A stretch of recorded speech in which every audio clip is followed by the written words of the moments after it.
what really happened with your host, Mike Rivero. You're listening to the Republic Broadcasting Network, where you'll find out what the Fukushima's going on. And aloha, America. Welcome back to our show. Hour number 3. The phone lines are open, 800-313-9443, and we're talking with Mark in North Carolina.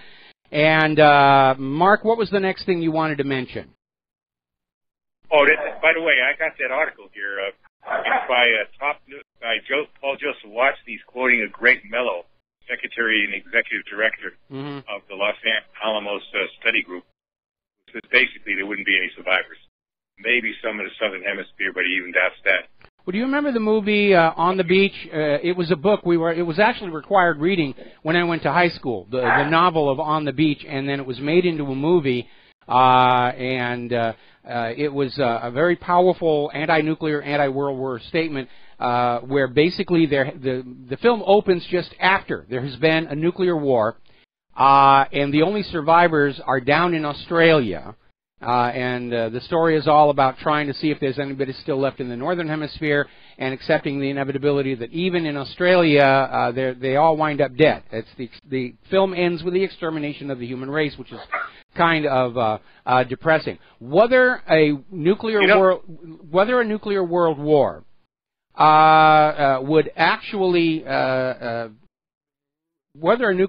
war would actually exterminate all human life is debatable, but it would certainly make large numbers of them very ill, sterile. There'd be massive birth defects. It's a bad thing. One of the issues we have to deal with right now is our generation looks at nuclear detonations in a very abstract way. We've seen photos of it. We've seen the documentaries. But we don't really understand just how powerful these weapons are. And that's one of the reasons why... Go ahead. That's one of the things I wanted to bring up, because when you and me were kids, people understood how horrible a nuclear war was. There was a lot of demonstrations on the street. Hell no, we won't go. I didn't necessarily believe better red than dead, but certainly I wanted to do everything we could to avoid nuclear war, and that was the thinking at the time. But now I don't know. And the other question I was going to ask you too is, how does Russia keep up such a military that's probably the equivalent of maybe better than ours, when they only spend $48 billion on their defense budget? We spend like 600-something billion. Well, because the American military-industrial complex is all about war profiteering, and Russia and China, they're all about actually putting together a working military. So they're definitely getting way more bang for their buck. Mm-hmm. And that really does constitute the difference. Well, what do you think of what I just explained? Said when we were kids, like these air raid drills, we knew it was nonsense. When I was in the Army, they said, what do you do in case of a nuclear attack? And said, you cover yourself with your poncho and this and that. And these idiots, what we call lifers in the Army, actually believed this stuff. But regular troops understood, the best thing to do would be put your head between as far between your legs as possible, you know what. Yeah, kiss your rear end goodbye. Exactly. So, I mean, we were a lot smarter than that. So I just don't understand. You'd think you'd see people yelling and screaming about this now. Not to mention, even if the war doesn't go nuclear, you would need a huge draft, and you'd think these millennials and these Generation Z kids would be yelling and screaming already about that possibility. Yeah. I don't know. It's like everybody's zombified. They should be concerned. They should absolutely be concerned, because they're going to be on the front lines. There is a bill to renew the draft sitting in committee in Congress. It's been there for a long time. It actually, at one point, had a provision for drafting women into combat roles. That was taken out under public pressure, but now it's been put back in. When they come for our children, they're coming for all of them. You think kids, and the thing is that 18-year-olds can vote now. So, I mean, you think these politicians would get it through their heads and stop this. I just don't know. I think these people are mad. I really think we're governed by madmen. And as far as Trump goes, as far as if he's being threatened, what he should, if this is the case, You go to the American people and tell them, this is what they're doing. This is what they're trying to do. You got the largest standing army in the world in the United States. Hundreds of millions of gun owners. Yes. And, that would take care of the deep state or any other state if it really came down to it. And I don't want to see that. I don't want to see that happen. I'm still holding out for a Soviet Union-style collapse of the government. I don't want to see a civil war or a revolution in the streets of the United States, because always the wrong people get killed and crippled in those things. It's just like foreign wars. The instigators will make a huge amount of money, and they'll run off to their retirement laughing their heads off at how silly the rest of us were. Yeah, I understand that, but we can't let them drag us into World War III either. No, we can't, and that's why I say if we can get 300 million Americans to just stand up and tell the government, we're not going to listen to you anymore, and we're not going to fight your wars anymore, and we're not going to pay for them anymore. And that was the message, when I joke about, okay, if you really feel war is necessary, here's your rifle, here's your parachute, go have fun. We're going to sit this one out. Back during Vietnam, there actually was a poster that was going around saying, what if somebody threw a war and nobody showed up? Well, that's where we have to be right now. We have to say, we're not going to show up. We're not going to show up because the American people have never really benefited from any of these wars. It's always been the politicians, the military-industrial complex, and most especially the bankers. The bankers are the ones who ultimately win all these wars, because war is the richest harvest of debt for the bankers. Well, remember the song Universal Soldier by Buffy St. Marie? I think Donovan really made it famous. Buffy St. Marie is the first one to actually write it and sing it. Basically, it's pretty much without the regular soldier, all these generals and all these politicians wouldn't be able to do anything. That's absolutely true. That's absolutely true. Now, it's a little less so today because of all the oncoming robotic and automated weapons, but we're already seeing how Russia's electronic warfare can jam those systems up. Again, if you think about it, the United States government is making the same strategic mistake the Nazis did. They're over-dependent on their whiz-bang high-tech weaponry, but in the end, that is not what wins a war. Controlling the ground is what wins a war. In any event, this next war, all we're going to do is make the rubble bounce. Well, let's just pray it doesn't happen. Let's just pray it doesn't happen because, like I said, I've got children, I've got grandchildren, I've got I want the best for them. I want this planet to survive. It's a beautiful planet. There is no global warming, but if we do have a nuclear war, it will get to global warming, something like, 10,000 degrees above Fahrenheit? Well, no, there isn't that much. There, even with all the world's nuclear weapons detonated, there's not that much. The real danger is a nuclear winter, where so much debris is thrown up into the atmosphere, the temperatures will plunge. And we've already had systems to model that on based on some of these larger volcanic eruptions we've seen over the last several decades, where there is a measurable decrease of solar radiation reaching the surface of the Earth, followed by a measurable cooling. And so a nuclear winter is a very real possibility. A nuclear global warming, much less so. Well, like I said, I'm talking about the initial blast. It's probably about 10,000 degrees above Fahrenheit. At the core, yeah, it's a very, very high temperature. But don't forget the inverse square law applies as you get further and further out. The heat energy dissipates as the square of the distance. And like I went over to that nuke map application. And I simulated the dropping of nuclear weapons on the center of Pearl Harbor and how it would affect where Claire and I live. And the good news is, if North Korea attacks Pearl Harbor with a nuclear weapon, we're going to have a really good fireworks show, and it'll probably rattle the windows. The bad news is, anything that the Russians and Chinese are currently using hits Pearl Harbor, we're just not going to survive, especially the Chinese. They use a bomb that could basically melt this entire rock. Well, Paul Craig Roberts pretty much thinks it will be over after. Yeah. As a matter of fact, he kind of indicates we just lose, but I don't think there would be any winners. I think the world would lose. Yeah, everybody's going to lose. Everybody's going to lose, and nobody wins. And you know something? If you think about it, you think about the wars in the past. The only ones who claim victory are the governments, the officers, and the bankers, because ordinary people on either side, they all lose anyway. And I know this because I grew up in a town that still carried the scars of World War II. And, you know, families who had lost fathers and sons and brothers and uncles in the war and were still grieving. And, of course, with the loss of those individuals was a loss in income earning capability, and so they suffered economically. And once you get away from the capital cities and the parades and all the rest of it, it becomes harder and harder to distinguish the vanquished from the victorious in terms of ordinary people and the burdens they have to bear. I just don't understand why, you know, you think the news media would be up and, I mean, I'm even talking about the mainstream news.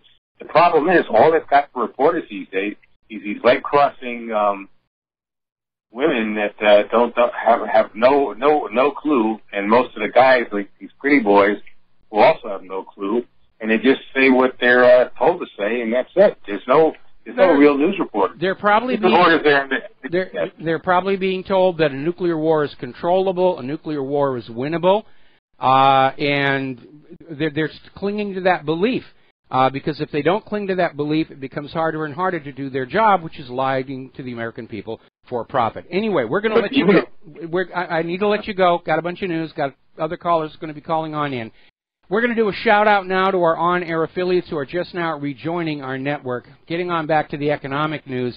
U.S. Senator John McCain is flapping his gums again, saying that Exxon is crazy for trying to resume business with Russia. You're not supposed to do business with them. You don't do business with anybody we don't want you to do business with. And I really keep wondering, isn't this guy's job supposed to be in Arizona? And yet he's all over the Middle East, and every time he shows up in the Middle East, there's a false flag gas attack weeks afterwards. So he's out there screaming to hurt everybody. I have not heard one positive, constructive comment come out of McCain's mouth in recent memory. It's always bomb somebody, sanction somebody, harm somebody, inflict pain. And I think McCain builds a very, very strong case for congressional level election fraud, because I get lots of email from people in Arizona saying, I didn't vote for this guy. I don't know anybody who did. I can't understand why he continues in office. Look at all the massive election fraud going on around the world. There's your answer.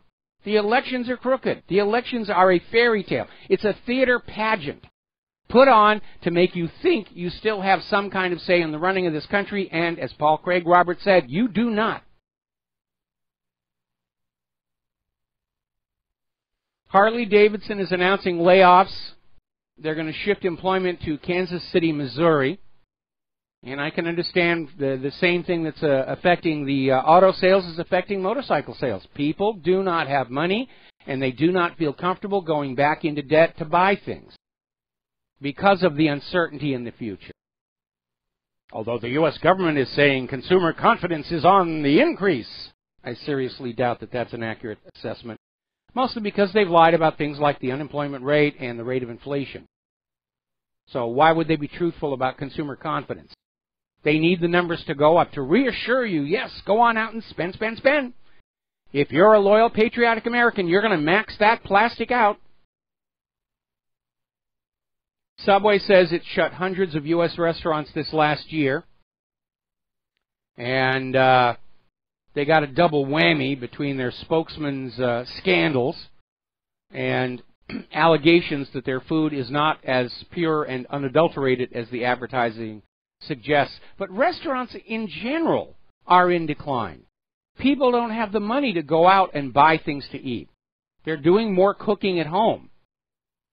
It's less expensive. They also have a better understanding what's going in to what they're making in that kitchen.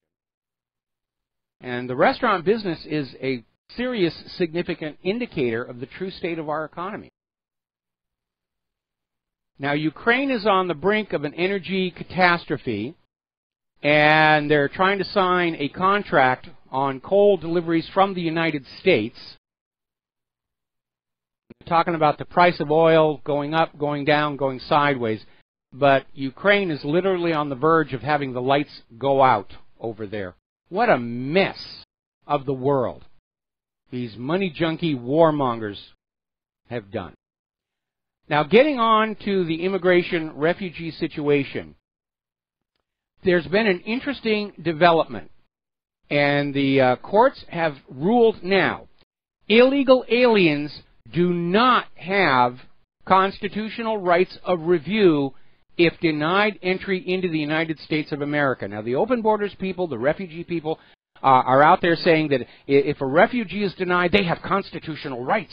In fact, they've even gone as far as to say that illegal immigrants and refugees have a constitutional right to be here, which tells us either they are lying through their teeth or they've never actually read that Constitution.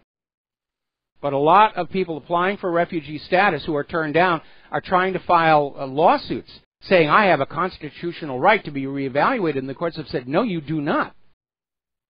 The rights in the Bill of Rights and the Constitution apply to U.S. citizens and legal residents, period, end of discussion. Now, there's another story that came on out from 12160. Trump demands for border wall funding may force a government shutdown next week, which is being greeted with a tremendous amount of cheering and joy by the American people. Not so much the border wall as having the government shut down, because if they're shut down, think how much harm they're no longer able to do to the rest of us. But it's basically a standoff between Donald Trump, who's demanding that the new budget include funding for the wall, and mostly the Democrats in Congress who are saying, no, we don't need to fund the wall. Now, I'm all in favor of controlling our borders. I don't think we really need that wall. And by the way, some of the opposition to the wall is getting downright silly. Somebody tried to file an environmental lawsuit against the wall because it would interfere with the transit patterns of jaguars and birds. I have a clue for you. Birds can actually fly over that wall. And better than 99% of the jaguars already live south of the border. Anyway, let's keep them down there, because jaguars will eat farm animals and the occasional child. I remember many, many years ago when I was married to my first wife, and times were much better, and we went down to this for a vacation to this resort called Lasadas, which, if you ever saw the movie 10 with Bo Derek, that beachside resort, that's where we went. And while we were there, we were told in no uncertain terms, do not go outside the fence. There's a jaguar on the grounds, and he will attack you. So that's the jaguar situation. But we really don't need a wall. All we need to do is enforce the existing immigration laws and cut off the financial incentives luring these people here. Just come on down hard and say, no, you do not get free stuff. You do not get jobs. You do not get handouts. If you cross that border illegally, the only thing you're going to do is starve to death in the streets of the United States of America. If you do that, they're going to stop coming here. And I still think it's cheaper to put crocodiles in the Rio Grande. Now then. Over in Great Britain, as you know, they're still going over the Brexit, and apparently there's going to be a big fight with Theresa May's general election this summer. The vote riggers are already signing up for overtime to try and reshape Parliament into something that will end Brexit. Tony Blair is in there trying to end this thing. They still believe in the New World Order and the global government. Brussels is now demanding an annual hike in the UK's divorce payment. In other words, Brussels is okay with Great Britain going back to being independent. What they can't live without is Britain's money pouring in to prop up all the failed European Union member states.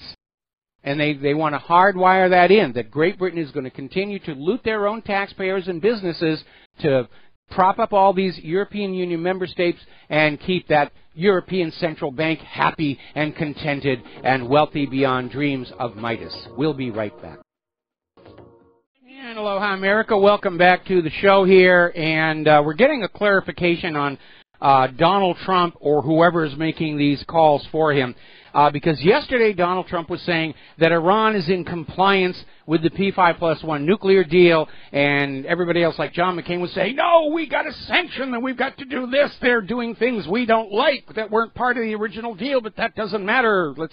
renege on the deal, keep the sanctions in place, and then we had earlier Fox News, Trump, Iran not in compliance with the nuclear deal.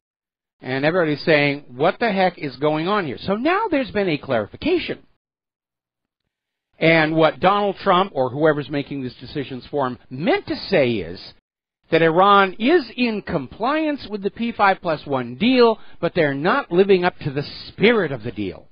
What the heck does that mean? It means they brought out the bovine excrement howitzer, and it's aimed right at you. In other words, what they're trying to create is saying, we acknowledge Iran has kept all of the promises of the P5+1 deal, but we don't think we should have to keep ours. And it's, first of all, obvious that they're trying to gear up to go into Iran, as Wesley Clark told us they were going to do. But the downside is, it is reinforcing the global impression that you can take nothing coming out of the United States government at face value. It's going to be a lie. Now, yesterday we were talking about how this psychologist who works at a clinic for transgendered children came on out with the announcement that, as far as he could tell, most children were just faking it.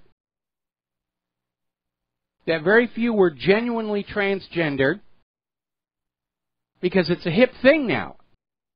And over at governmentslaves.info, they have this story where schools are now being advised to bake a cake and have a party in class to celebrate transgender students' transition. And this glorification of transgenderism is going to lead to attention-seeking kids claiming to be transgender when they are not. And it's part of a larger program of destroying our sense of self to make us easier to control under the New World Order. They want to get us confused about what language we're supposed to be using here because of all the refugees and immigrants. What are we supposed to think? Which bathroom we're supposed to use? They're deliberately confusing our kids. They don't know what gender they're supposed to be. Well, I got a news flash. It's not up to you. It's determined by your DNA. And if your DNA says you're male, you're male. And if your DNA says you're female, you're female. And if you think something else is going on, it's probably been imposed on you from outside.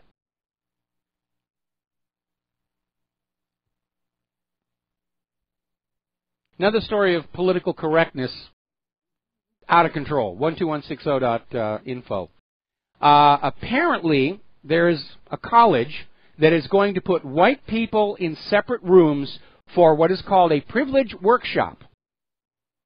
And apparently the university is out there being very defensive, saying that you shouldn't think this is segregation to put the white people in a separate room. Yeah, it is segregation. And it's no more right to segregate whites than it was to do the blacks. Now that brings me to a movie that we saw the other day, Hidden Figures. And when it first came on out, I made a point of saying this story was overly politicized. And it's about these black women who played a very significant role in the early Mercury program. But being very familiar with NASA, and yeah, there were individuals who were racist back then because of their upbringing, but NASA as an institution wasn't. And the story was really over-politicized. And if you read those end comments about how these women went on to very important positions and had buildings named after them, it sort of undermines this idea that they were being discriminated against. We're going to take another break for commercials, and we'll be right back. And aloha, America. Welcome back to the show. And yeah, it looks like they're gunning to start some kind of a war with Iran any way they can. Now they're making a big deal about two Iranian Americans being held in Iran, Bakir and Simak Namazi. It's a father and son. And they were not included as part of a prisoner release that was part of the P5+1.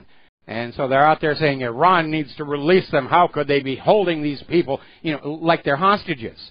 The part they're not saying is these gentlemen were arrested and convicted of spying on Iran for the United States of America. And they've been sentenced to 10 years in prison. Now they're trying to make a big deal. Oh, how could Iran be hanging on to these people? We need to bring them home, even if it means invading the country. They're grasping at anything they're going to get traction with. And that's going to be a really hard thing to do. Maybe they're going to set off the nuke in New York City and claim Iran nuked us. But again, that's ridiculous. No nation on earth is going to haul off and launch a nuclear weapon at the United States of America, or for that matter, Israel, because the retaliation would reduce that nation to a puddle of radioactive green glowing glass. Now, world leaders tend to have monstrous egos, without exception. And they all go to sleep at night dreaming of the future in their nation, where school children are going to be forced to memorize their names and birth dates, and they're going to see their faces on statues and coins and postage stamps. And they don't want to let that go away. Rulers who destroy their own nation are not looked on kindly by those who survive. And again, look back over the last 16 years. Who is invading other nations? Who's regime changing other nations? Who's attacking and drone striking other nations? Who's parking their military on the borders of every other nation on earth? That's the aggressor. And I know you don't like to hear it. I get all kinds of email from people saying, no, we can't be the bad guys. We're always the good guys. No. Maybe you need to surrender that idea of a good nation or a bad nation and just realize it's the world's money junkies fighting amongst each other for a bigger chunk of the planet's wealth, and you and your children are just expendable pieces in that great game. Because that's the way they see it. Now then, apparently Facebook is scrambling to shut down pro-Marine Le Pen accounts before the election. And then Facebook made a statement to Agent France Press saying they're trying to reduce the amount of material that is fake news. No, they're not. They're engaging in electioneering. Now, I noticed something very, very interesting about Facebook and Google. They've got that little button now, is this fake news? Why don't we get one of those buttons on the corporate media channels? Why don't we have those buttons embedded in the forehead of all of our politicians? So that when they lie to us, we can push the button, yeah, it's a lie. I think that would do a great service to the American people.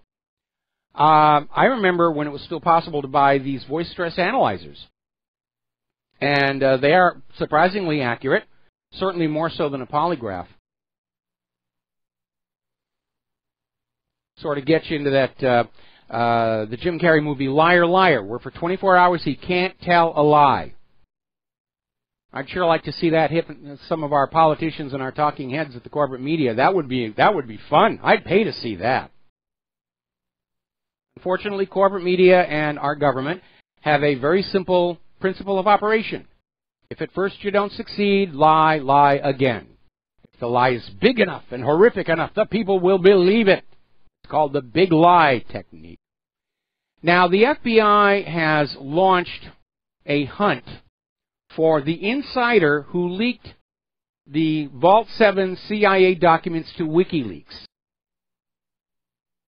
Now, this is after the head of the CIA came on out and declared WikiLeaks is a non-state hostile intelligence service abetted by Russia,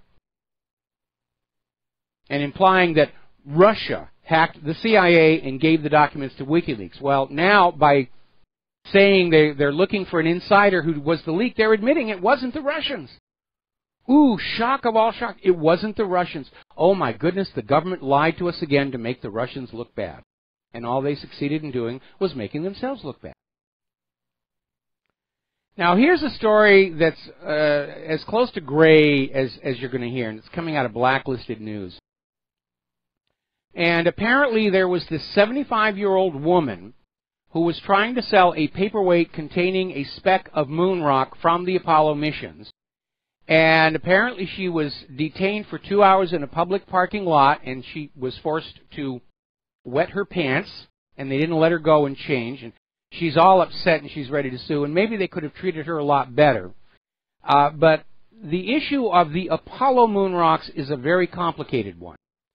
It is actually against federal law to be in possession of an Apollo moon rock. Those are considered the property of NASA, the U.S. government, and collectively, not individually, the American people. But a lot of those rocks have gotten out. And NASA kind of undercut itself, and so did the U.S. government, because as part of the post-Apollo, look how good we are, bits of moon rock were presented as gifts, government to other world leaders. And apparently a lot of those went missing when those leaders retired and are presumably still in their personal possession, even though it was supposed to be a gift from nation to nation. And NASA did give out paperweights to certain key individuals, and this lady claims to have inherited this paperweight from one of those. And so in her mind, it is legally hers, and it's a gray area. So how they treated her was definitely not cool. Her possession of that Apollo moon rock is in a very legal gray zone because it's illegal, but yet NASA was giving them out. Now, one of the good news about all of the landings on both the moon and Mars is we've come to understand that bits of moon rock can be found all over planet Earth in the form of meteorites. Certain classes of meteorites are now known to come from the moon and Mars because we've been able to actually analyze the material on the moon and Mars and say, hey, this is the same stuff. And you can actually go out on places like eBay and buy a little tiny chip of the moon or Mars, and it's perfectly legal to own.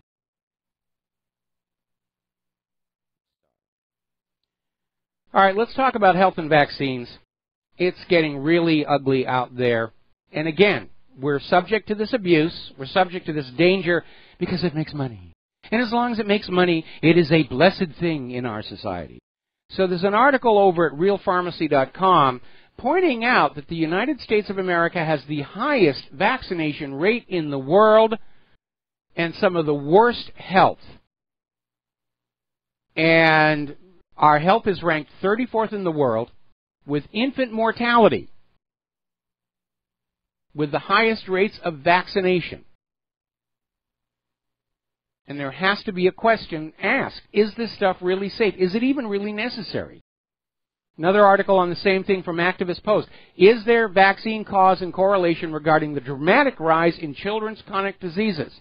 Because if you plot it on out, as more and more vaccines are made mandatory, more and more children are coming down with chronic disorders that they're never rid of.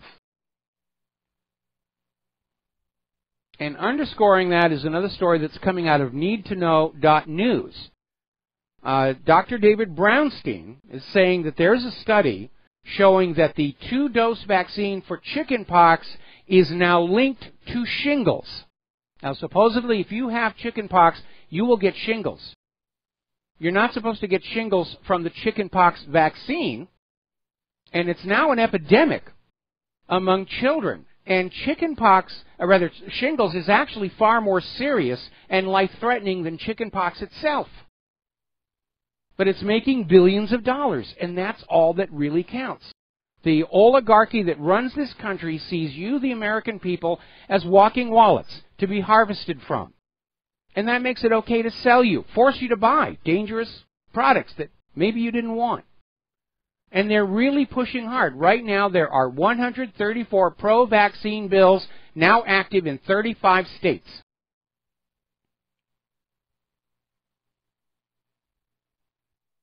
It's all politics and corruption. Now, Associated Press is reporting that Dow Chemical is pushing the Trump administration, and by the way, Dow did donate $1 million to the inauguration, and they're pushing the Trump administration to basically scrap regulations and ignore the findings of federal scientists who point to a family of widely used pesticides as harmful to about 1,800 critically threatened or endangered species, and possibly to human beings as well. But the money speaks and the government listens, And so these toxic pesticides will continue. Now, if you have a garden, there is something you might want to look at, because believe it or not, farmers in India are using Coca-Cola and Pepsi as a cheaper alternative to pesticides. And this actually does work, not just with Coca-Cola and Pepsi. Any sugary soft drink is going to work. Not artificial sweeteners, not aspartame. What happens is you sprinkle this, and it attracts ants. The ants then eat the larvae of larger pests before they mature into crop-chumping adults. It actually does work. So if you don't want to have Roundup on your garden, you don't want to have these Dow chemicals and all this other toxic things, you can actually control pests on your plants. You're going to have to put up with the ants, obviously. But you can use sugary soft drinks. And certainly they're far less toxic than things like Roundup, which is a known carcinogen. A lot of people complain about the sugar in Coke and Pepsi and the rest of it, but so far I don't think anybody's linked them with cancer. Here's a little bit of a tragedy for science. Apparently there has been a malfunction, catastrophic, in this freezer where ice cores that were taken going back to the 1970s were being stored to study the last 22,000 years of climate records. And it was a brand new facility. That's the fun thing. $3.1 million. And apparently it didn't have a backup cooling system. And it caused all of these cylindrical ice cores to melt, basically destroying their value as any kind of supportive evidence for climate studies. Or maybe Al Gore pulled the fuse, because those climate studies are showing that Earth's climate is changing all the time without human influence. Now, as if those poor people over there weren't dealing with enough, there's a volcano in North Korea, Mount Paektu. And it is a really large volcano. You can find it on Google Earth. It's got a violent past. The last major eruption significantly changed the landscape around that mountain, and scientists are saying it looks like it's about to blow again. And this will be another eruption that will be heavy enough to slightly darken the skies and cause a little bit of cooling. So that's definitely coming up there as well. Okay, looking at the news here, President Trump's or whoever's talking for him, his flapper, says he doesn't see a role for the USA in Libya. Well, let's look at what's going on in Yemen, where up until recently it was all between Saudi Arabia and Yemen, and now all of a sudden they're talking about direct U.S. forces on the ground. So this is another statement that we should ignore, because all of this is following that plan Wesley Clark revealed all those years ago. It's a policy of the U.S. government, and apparently the president is unable to resist that policy. And it may be that he has been brought to understand, without conquering all the resource-rich areas of the world and shackling them to the dollar, a U.S. economic implosion is now inevitable. And Trump doesn't want to be the president of a nation that's collapsing. Looks bad in the history books. So he's going to go along with it. And this agenda has gone so far, it's past the point of no return. They can't turn around and say, well, this was a bad idea, let's go on back, without the economy imploding immediately. And again, remembering that governments actually operate like religions. They need the faith and belief of the masses. It looks bad when you admit that you've done something wrong and need to change a policy. And that's one of the major reasons bad policies persist. It's a combination of those who are profiting from the policy not wanting to give up that cash flow, coupled with the government needing to maintain the illusion of infallibility. Governmental infallibility. No matter how badly we mess up, it's a success. Interesting little story. This is coming out of the Times of Israel. Israeli intelligence seen as central to the U.S. case against Syria. And either Israel wants to take credit for it, or the U.S. is trying to shift the blame for what is obviously a bogus story. But Israel is insisting that they intercepted radio chatter, a phone call from Assad to the pilot saying, go ahead and gas those people in Idlib. And you need to remember that in 2013 and 2014, Israel again claimed they had evidence that Assad had done it, only to be refuted by the United Nations, who said it was the rebels. And we need to remember that Israel is the nation that has the motto, by way of deception, thou shalt conquer. Israel originally claimed it was Egypt attacking the USS Liberty. Then there was the Lavon affair, where Israeli agents were bombing British and American assets in Egypt and planting evidence to frame Egyptian Muslims. They got caught because one of the bombs detonated prematurely and the Israeli agent was caught by the police. Israel's response, oh, it's an anti-Semitic plot to make us look bad. Oh, and then eventually they were forced to say, yeah, it was us. And then years later, all of those Israeli agents were decorated and treated like heroes. It's becoming very hard to find anything in this world that you know absolutely is true or accurate. We live in a sea of lies. It's as bad as the Matrix. We look at these flat screens and we think this is the real world, and it isn't. And I think that's the reason the Matrix franchise was so successful. People understood at some level it is a metaphor for current life. We're going to take a break for commercials. Back with the last segment of our program after these few words. Aloha, America. Welcome back to our show. Last segment of the program today, and a reminder that the lovely Lady Claire will be joining us in hour number 3 tomorrow. She had to miss last week because of Good Friday, but got a lot of email saying how much people miss her. So she will be back tomorrow. Now then, apparently, this is just now breaking, U.S. authorities have prepared charges to seek the arrest of WikiLeaks founder Julian Assange. Coming out of CNN. And the Department of Justice wants to charge Julian Assange over the CIA leaks. But this is all coming out of a grand jury that Obama kept going into 2017. So this started a while back, and now they're ramping it up.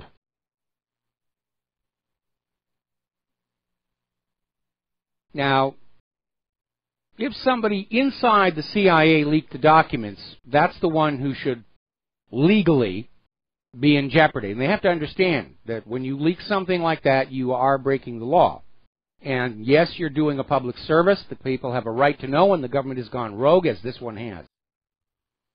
But I think they want to try and make an example out of Julian Assange because, again, the U.S. government, the corporate media, the oligarchs understand the illusion they maintained for decades, for you, the American people, has been shattered. And you're starting to see the true nature of what this government is, and it is very ugly indeed. Spying on everybody, use of torture, use of chemical weapons, provoking wars on the basis of lies, fraud, and deception.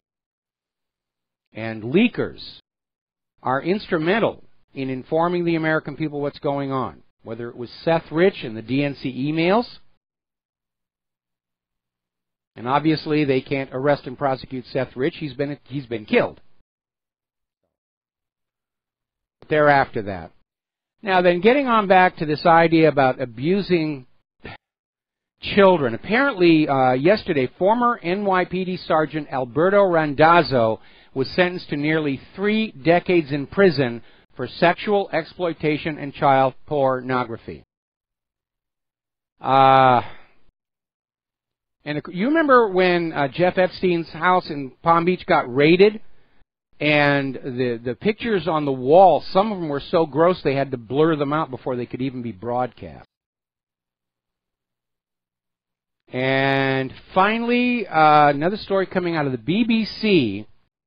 A drug given to pregnant women for epilepsy and bipolar disorder caused serious malformations in up to 4,100 children. This is coming out of a French study. The drug is called valproate. And women who were given this for epilepsy were up to 4 times likelier to give birth to a seriously malformed child. It's another thalidomide scandal. Again, our medical industrial complex, it's all about pushing product, selling product, and they've lost all sense of, are we actually making people healthier? Because healthy people can't be made profit from. They need you sick. That's the model. All right, there's the music. Time for me to get out of here and get something useful done with the rest of the day. We'll be back tomorrow, Friday, with the lovely Lady Claire here on RBN. Until then, please take what you learn here, share it with everybody that you know. We are literally in a fight against war. And in the modern nuclear age, the enemy is war itself.